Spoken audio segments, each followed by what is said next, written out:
So this dream of Nebuchadnezzar, what did it concern?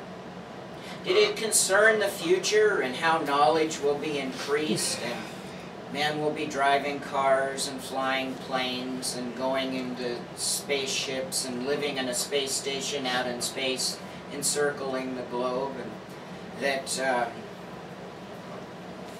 scientists will discover many remarkable things, and they will clone animals, and they will map the genome?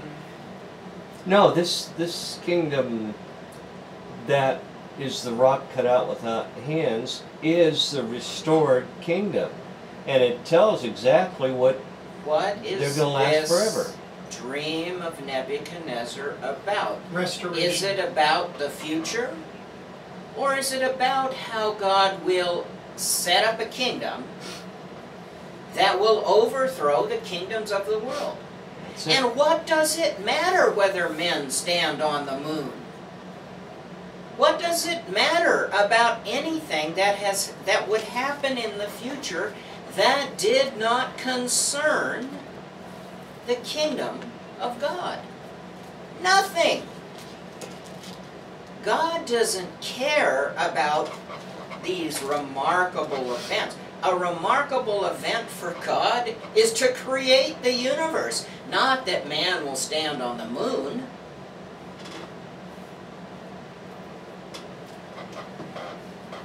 And yet, greater than creating the universe. Do you know, can you tell me of anything that would be greater than creating the universe for God? Recreating it. No. Having some people wake up and realize what God needs to accomplish. That's greater than creating the universe, because God does not force the will of man. He will only work with the will of man. Yes, we say in our prayer, "Thy will be done."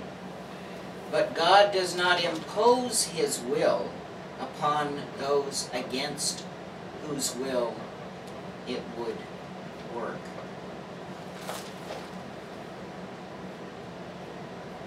God has told us before, and I can read that for you in Isaiah.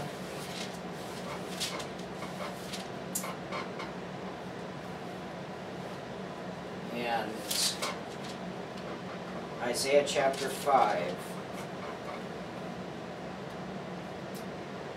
Isaiah chapter 5,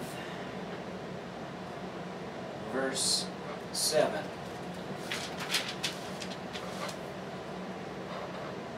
For the vineyard of the Lord of hosts is the house of Israel, and the men of Judah his delightful plant. Thus he looked for justice, but behold, bloodshed.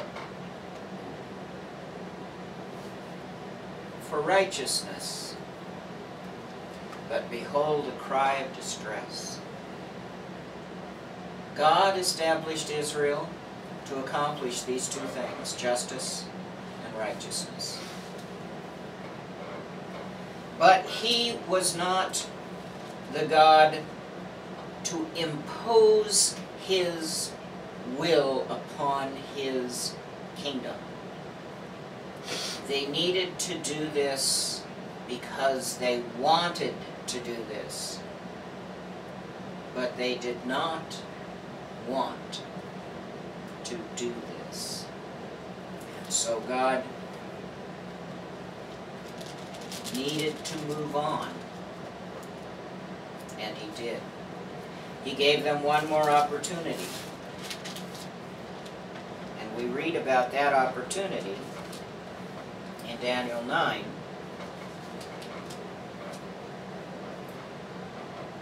verse 24. God again stipulates his whole reason for having a kingdom on this earth, a kingdom in the world, but not of the world.